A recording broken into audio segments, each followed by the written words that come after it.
Most people don't realize this. Your 30s and 40s are the make or break decades of your financial life. Now, this is a stage where your responsibilities completely explode. I'm talking about careers, kids, mortgage, aging parents, lifestyle creep, and with it, the decisions that quietly shape the next 30 to 40 years of your life. But here's the twist. Most of the financial mistakes, the ones that cost people hundreds of thousands of pounds or dollars, are not the most obvious mistakes. So here I'm not talking about don't buy the latte or don't buy that luxury car. I'm talking about hidden, silent, easy to miss decisions that gradually compound into massive regret later in life. So today I want to break down the 10 biggest, least obvious money mistakes people make in their 30s and 40s and how to avoid them so you can actually build real lasting wealth over time. Now, if this resonates with you guys as you're watching this video right now, please do me a favor, take a moment to hit that like button just right now. It really means a lot to us. My name is Ken of the Humble Penny and Financial Joy Academy. If you're new to our work, I'm a chartered accountant, a former chief financial officer, an award-winning entrepreneur, and a financial coach. Now, together with my wife, Mary, we achieved financial independence at the age of 34, and we became mortgage-free in 7 years, whilst also raising our two children, our two sons. In addition to that, we wrote our debut book, which became a Sunday Times bestseller, Financial Joy, and we recently announced our latest book titled The Wealth Habit, which is a behavior-driven mindset and habit system that rewires the way you think about money, turning financial success into a series of tiny, effortless, repeatable actions. I think you're going to love this one. So whether you are struggling with money, or you are trying to break free from that paycheck to paycheck cycle, or you're searching for a stress-free, automated way to build wealth, this book gives you a clear, habit-based roadmap to make financial success inevitable. Now, a massive thank you to everybody who has pre-ordered a copy already. It really means a lot to us. Just wanted to send love and say thank you for doing that. I'll link below as well as above for you to head over and check out The Wealth Habit and order a copy if you want to as well. All right, let's just dive straight in, okay? So mistake number one is sending money back home to build houses that mostly remain empty. Now, this one is deeply personal, right? And cultural. I'm speaking from experience here. For many African, Caribbean, Asian, and Eastern European diaspora, this is a big topic. Now, there's a powerful emotional pull to build back home, yeah? But the thing is, here's the harsh truth and reality. Many people spend tens of thousands, even hundreds of thousands of pounds, dollars, euros, and so on to build houses back home that mostly remain empty. Now, worse still, for some of these people, the house is never completed or never even built because some family members end up spending the money. Family issues can sometimes stop the progress. Costs can spiral. The builder could suddenly disappear. And many people who've actually built never actually end up moving back, either due to poor health facilities and availability or infrastructure, or they've just gotten used to a certain lifestyle in the West. Many don't rent their properties out, and some who do have a very bad experience from people who refuse to pay rent as soon as they realize you are living abroad and they're like, yep, I can take the piss. Some even trash the place and you end up having to redo it and so on. For a lot of people, it becomes a monument of guilt, hope, and a sunk cost, and never produces a penny in return. Now, even where some people successfully build a house back home, there is no succession planning, right? And these properties or land in a lot of remote areas end up in other people's hands when, our parents' generation end up passing away. Now, this is not a judgment. I want to make that clear. It's just a reality of so many people I know. So many people are living silently, and we need to begin to talk about this sort of stuff in our communities. Now, people build back home for many reasons, right? Let's talk about it. So some's cultural duty or expectations. For some people, it's guilt. Okay, for some people, it's wanting to leave a legacy, and that's great. For some, it's the fear of being seen as maybe forgetting their home nation. For some, it's emotional attachment. For some people, it's the fear of deportation, especially as politically things seem quite hostile at the moment. But financially, it can drain the very money needed to secure your financial future and have options down the line. A lot of people, especially in ethnic minority communities, are poorly prepared for retirement. And building a house, as great as it is not enough. It's a start, but it's not enough. A lot of people are struggling in the West and doing low-paid jobs, and a lot of people are still paying expensive rents in the UK, US, Canada, and so on, and never ever got round to getting on the property ladder and actually feel stuck. Now, while building home has worked for some people, very important to say that, especially those who built in a good location and managed to rent their properties out, well done if you've done that. There are so many people who have disaster stories related to this topic. Up on the screen is an example. Here, this lady said, she agreed with me 100%. She said, my dad has turned 60 and has just had to pause the building of a 10-bed guest house in Elmina in Ghana on the same plot as our 5-bed bungalow he built in. Then she said he built in 2002, which he's also now having to renovate, by the way, making all rooms en suite because extended relatives lived there for the past 17 years since she says, my family moved to the UK. She says, as the eldest daughter, I've raised concerns about this because he has been back to Ghana fewer than I can count on one hand. And I've been asking whether he's planning to spend his retirement in the UK or Ghana, but he just brushes it off and says he's not sure. She says, it's so frustrating because we've been paying expensive London rent this whole time and don't own anything in the UK. I don't know about you, but to me, this is absolutely mind-blowing. And these are real life stories, okay? So comment below and share your personal experiences related to building a property or a home back home. And what you've learned, has it been a success for you? Or do your family have horror stories or certain regrets? Let us know in the comments section. I want to put again up on the screen this very screenshot of somebody who said that had their parents focused solely on investing in the UK, their net worth would have been around 600 to 700,000 pounds. I've had so many of these comments from people all over the world when I posted about this topic and shared a clip on social media, and the whole thing just went completely viral, especially on Instagram. This topic is complex, but there's so much to say, yeah? But what I want to say really is before you send another, pound, dollar, euro, or whatever back home, ask yourself this question. Do I have a plan for this property? Or am I paying for a dream I will never live? Yeah? Building back home can be a very, very good thing to do if done properly, as it can be a way of investing back in your home country and generating a bit of a return. And why not? And also, it can be a much cheaper way for some people to buy property rather than much cheaper than in the West. However, there are alternatives that cost very little to get started and can be done tax-free. And that is where investing in the stock market comes in. Take the example, 100k invested, assuming an 8% average return, would double every 9 years to 200, 400, 800k, and so on. It will generate enough returns to create a bit more financial security, optionality, and for you to potentially invest back home if you wanted. It's a win-win that you can actually achieve. And that's where investing with platforms like XTB come into the picture. XTB is an award-winning investment platform that lets you invest in stocks and ETFs using a flexible stocks and shares ISA.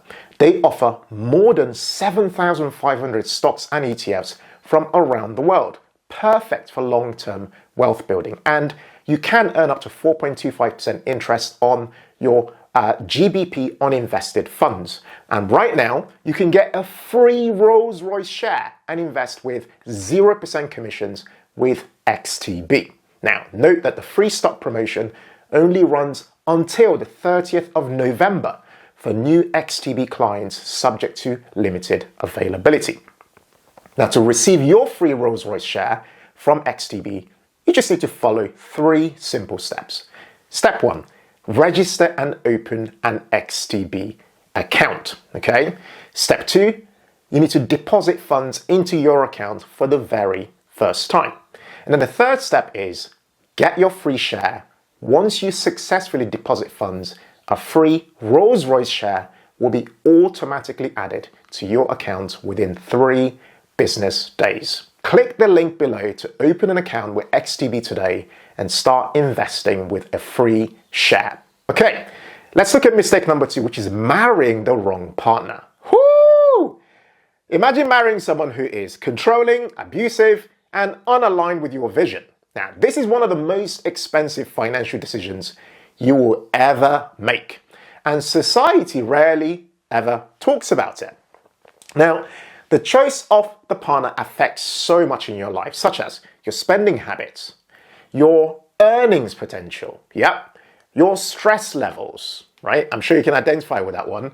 Your potential career moves, your ability to take risks or not, as well, of course, as your long-term wealth trajectory. All of this is driven by who you end up with. Now, if you marry someone who is, quite sadly abusive, and this happens a lot, financially controlling, irresponsible, in life and in your finances, constantly spending money when you're trying to make it, or constantly building up debt, or there's someone who is secretive, or even someone who might be threatened by your own success or unaligned in the goals that you have or the values you have. If you end up with that sort of person, your finances will always be in chaos. 100%. So your 30s and 40s are the years where people often say, I should have left sooner.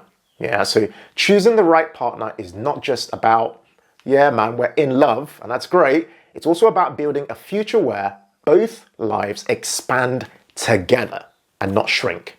And if I may add, a strong foundation for an ideal partner, in case you're wondering, for me personally, is someone who puts God first. You will always know the ideal ones and the ones to avoid by their fruit. So choose very carefully and look for the signals. Mistake number 3, staying in a career that pays you enough but doesn't scale. Most people in their 30s and 40s don't have an income problem. A lot of them have a trajectory problem. So let's say your income might go from, say, 45K to 55K to 60K, but the issue is that it's not actually compounding. The biggest hidden mistake is staying in a role that doesn't meaningfully increase your earnings power. Many people do this, and I've been guilty of it in my early career. And a lot of people stay because they are comfortable, they are scared of trying something new, right? You're like, I may as well stay where I am, right? They are loyal to a company who wouldn't like blink to make them redundant and replace them. They'll just get rid of you because it will happen. They are too busy not to think strategically about their career moves. But here's the truth when you think about it. Pause and think about what I'm saying. The truth is, a stagnant income combined with poor money habits and a lack of systems is one of the fastest ways to sabotage your long-term wealth potential. Now, in these decades we're talking about, the big financial wins actually come from, number 1, switching to industries with higher, lifetime earnings potential. Upgrading your skills with real ROI. So you're looking at tech, data, leadership skills, AI literacy. Looking to negotiate every 24 to 36 months what your income is looking like. Moving towards roles that offer you equity, bonuses and profit shares, But ultimately, if your income doesn't grow faster than inflation and your lifestyle, then you are basically slowly sinking. Mistake number 4 is moving into a bigger house that steals your freedom quietly. Whoo! Now, this mistake is almost invisible. And here's the thing. People go from a starter home, right? And some people stretch so much to get a forever home that actually it's too much for them to afford. Or some people do it out of lifestyle creep. And this, of course, leads to a much bigger mortgage, bigger bills, and bigger pressure. It feels like progress to some people, but often locks families into higher debt, which they end up paying for 20 or 30 years additionally in the future. Just think about that. It leads to slower investing. It leads to less flexibility. It leads to needing bigger salaries just to stay afloat. Whew! And in your 30s and 40s, the opportunity cost of buying the biggest house, especially with a lot of debt, is enormous. You sacrifice early investing. You sacrifice compounding. You sacrifice the ability for you to be entrepreneurial and take a risk. You sacrifice career freedom. Yeah, you sacrifice the ability to have a high savings rate. And you also sacrifice optionality as a result. Effectively, that bigger house becomes a golden cage, beautiful on the outside, but financially suffocating you on the inside. So before you go and upgrade that house, ask yourself this question: does this home serve my goals, or does it serve my ego instead? Mistake number 5, not having a resilience fund and not just an emergency fund. You see, everyone talks about 3 to 6 months emergency fund, and that's great. But I realize that's no longer enough as we get older. And here's the reason. People in their 30s and 40s face completely different risks. For example, income shocks, childcare costs, sudden redundancy. I know people who've lost jobs and taken like a year at least to get another one because of AI displacement, aging parents' responsibilities. These things require money. Cost of living volatility, You need something bigger, which we're calling a resilience fund, okay? Now, this is not just cash. It's a system that keeps you standing when life hits you hard, which is inevitable. And here's what your resilience fund actually includes.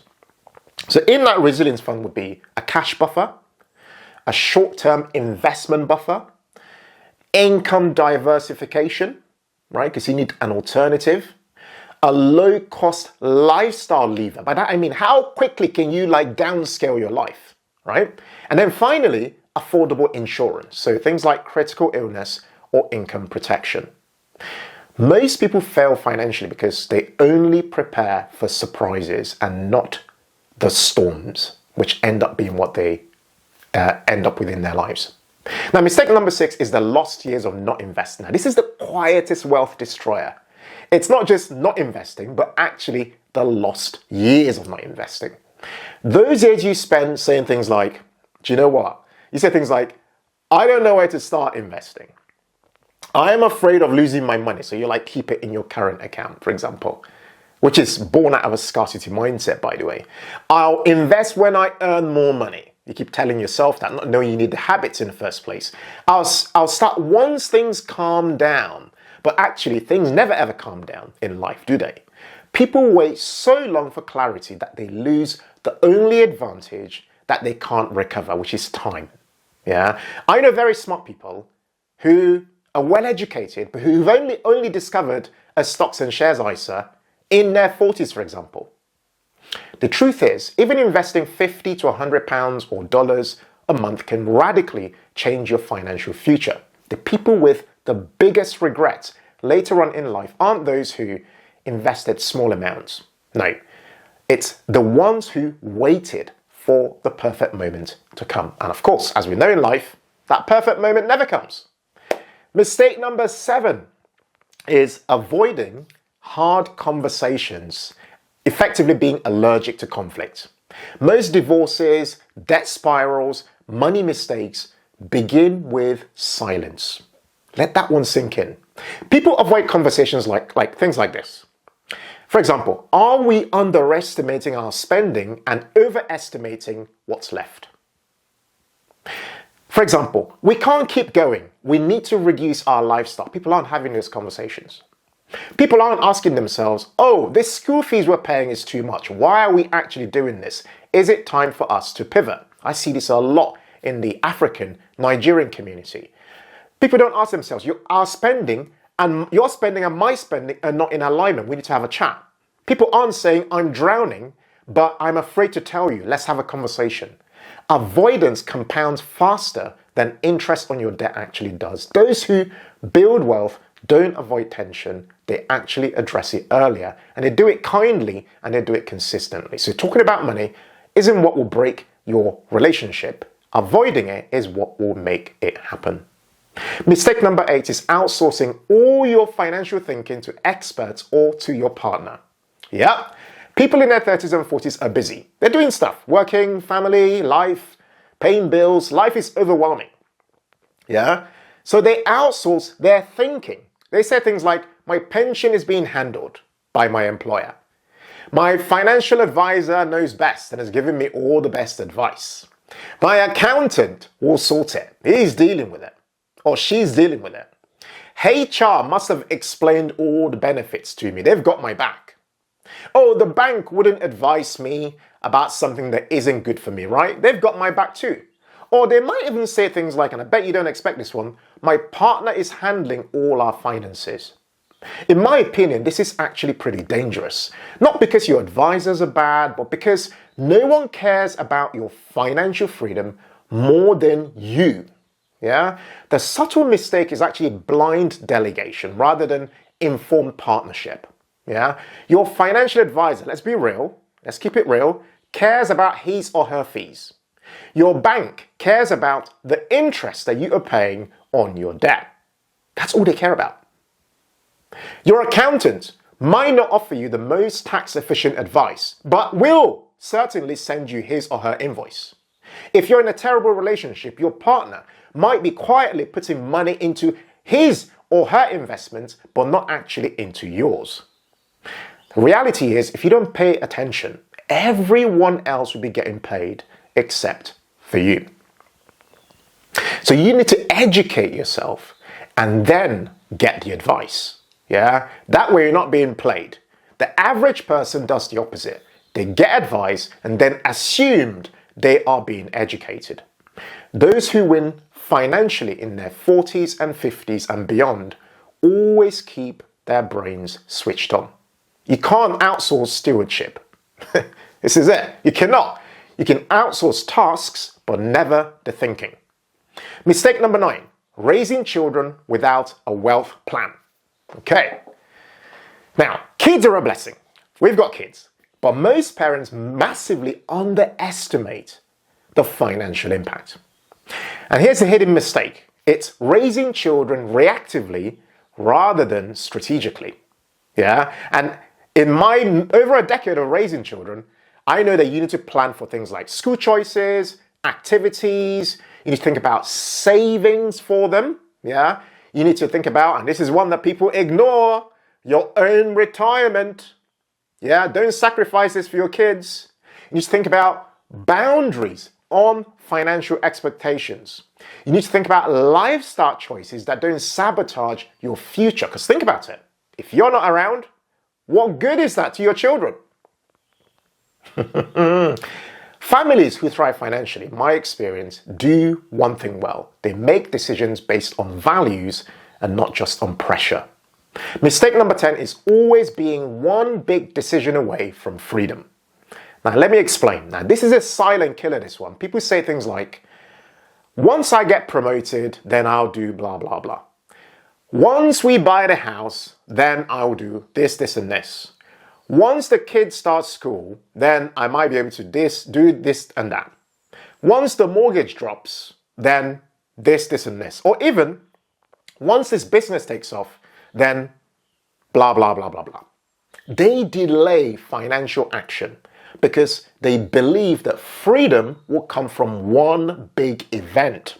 No, it never does. It never ever does. Freedom, financial freedom, comes from a combination of things. Small habits, small margins, little changes, automated investing, so you're not relying on willpower, simple systems, nothing complicated, early decisions, rather than going, oh, should I not, consistent execution. The people who win at money aren't necessarily smarter. They are the people who are just simply more consistent. So never gamble your financial future on just one big moment. Design it gradually with small daily steps. And as I mentioned before, if you haven't already got your copy of our new book, The Wealth Habit, I'll link to it below and above. Feel free to go and check it out. It's a mindset and habit system that we've created to help make wealth building effortless, inevitable, and sustainable for life. We know it from our experience, we've lived it, we've done it. So this is not just hype, it's us actually sharing what actually works. Now, I want to wrap up by saying that these mistakes I've shared today are rarely ever spoken about. They're not the typical stop buying coffees and what have you. They're a lot more emotional, much more structural, much more cultural, and much more identity level decisions.